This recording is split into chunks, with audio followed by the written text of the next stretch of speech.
Disclaimer. This video is only made for educational purposes, and it includes some stuff you might don't want to hear about. So if you are a soft-hearted person, you can skip this video. He's killing my friend! Who's killing your friend? Chimp, my chimpanzee! Oh, your chimpanzee is killing your friend. He ripped her apart! Hurry up! With a gun. Hurry up, please! She's dead. She's dead. Why are you saying that she's dead? She's dead. He ripped her apart. He ripped what apart? Her face? Everything. He ripped her apart?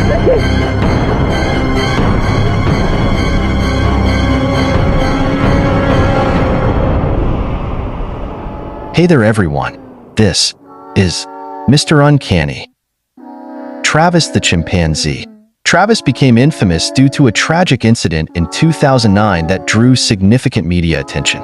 Travis was a male chimpanzee born in 1995 and was adopted by Sandra Harold, who raised him in her home in Stamford, Connecticut. Travis was often treated like a human family member, even appearing in television commercials and living closely with Harold. Having grown up among people, Travis had been socialized to them since birth. A neighbor said he used to play around and wrestle with him. The neighbor added that Travis always knew when to stop and paid close attention to Sandra.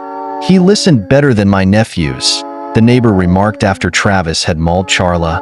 He could open doors using keys, dress himself, water plants, feed hay to Sandra and Jerome's horses, eat at a table with the rest of the family, and drink wine from a stemmed glass. He was so fond of ice cream that he learned the schedules of passing ice cream trucks. He logged onto the computer to look at pictures, watched television using a remote control, and brushed his teeth using a water pick. He weighed 200 pounds, classed as significantly obese for a chimpanzee. He enjoyed watching baseball on television. He had also driven a car on several occasions. Sandra's only child, Susan, was killed in a car accident in September 2000, and Jerome died of cancer in April 2004 as a result. Sandra regarded Travis almost as a surrogate son and pampered him. She slept and bathed with him. We will talk about that 2009's incident later in this video. First, let me tell you about. In October 2003, Travis escaped from Sandra's car and held up traffic at a busy intersection. He was on the loose for several hours.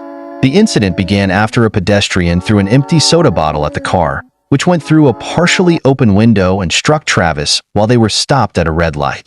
Startled, he unbuckled his seatbelt, got out of the car, and chased the pedestrian, but missed him.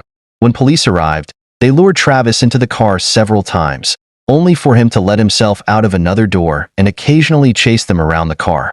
The 2003 incident led the Connecticut General Assembly to enact a law prohibiting the ownership of primates weighing more than 50 pounds, 23 kilograms, as pets and requiring owners of exotic pets to apply for permits.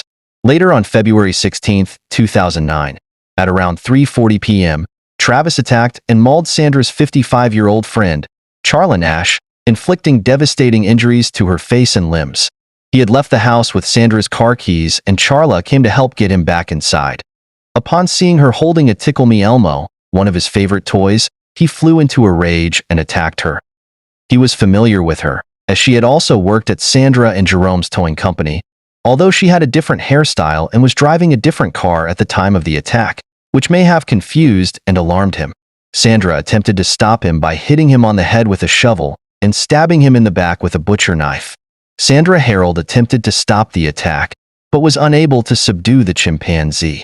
She called 911, and when the police arrived, Travis charged at them, leading the officers to shoot and kill him. Sandra later said, "For me to do something like that, put a knife in him, was like putting one in myself." She said Travis turned around as if to say, "Mom, what did you do?" Sandra, at this point, believing Charla to be dead, then rushed to her car, locked herself inside, and called 911. Travis's screams can be heard in the background at the start of the tape as she pleads for the police, who initially believed the call to be a hoax until she said, "He's eating her." Emergency medical services waited for police before approaching the house, at which point Officer Frank Chiaffrey shot him 4 times with his service pistol. He retreated to the house, where he was found dead next to his cage. The paramedic crew described Charla's injuries as horrendous. The incident sparked widespread discussion about the dangers of keeping wild animals as pets, especially large primates. Charla Nash survived the attack, but was left with life-altering injuries. She underwent extensive surgeries, including a face transplant, and, within the following 72 hours, she underwent more than 7 hours of surgery on her face and hands by 4 teams of surgeons. The hospital provided counseling to staff members who initially treated her because of the extraordinary nature of her wounds. Paramedics noted she had lost her eyes, nose, lips, mid-face bone structure, and 9 fingers.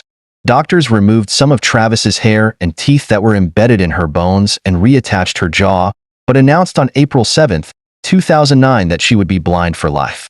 Her injuries made her a possible candidate for an experimental face transplant surgery. After initial treatment at Stanford Hospital, she was transferred to the Cleveland Clinic. Her family started a trust fund to raise money to pay her unfathomable medical bills and support her daughter. She revealed her face in public for the first time since the attack on the Oprah Winfrey Show on November 11, 2009. She was not in physical pain from the attack at that time, and relatives said she hoped to leave the Cleveland Clinic soon. Pictures have surfaced on the internet displaying her face before and after the attack. On May 24, 2010, 15 months after the attack, Sandra died suddenly of a ruptured aortic aneurysm at the age of 72. Her attorney, Robert Galger, released the following statement. Ms. Harold had suffered a series of heartbreaking losses over the last several years, beginning with the death of her first and only daughter who was killed in a car accident, then her husband, then her beloved chimp, Travis, as well as the tragic maiming of friend and employee Charla Nash. In the end, her heart, which had been broken so many times before, could take no more. Thanks for watching the video. Make sure to subscribe to the channel for more such content. You can also suggest me content on my Instagram account. Must follow me on Instagram too for more additional content.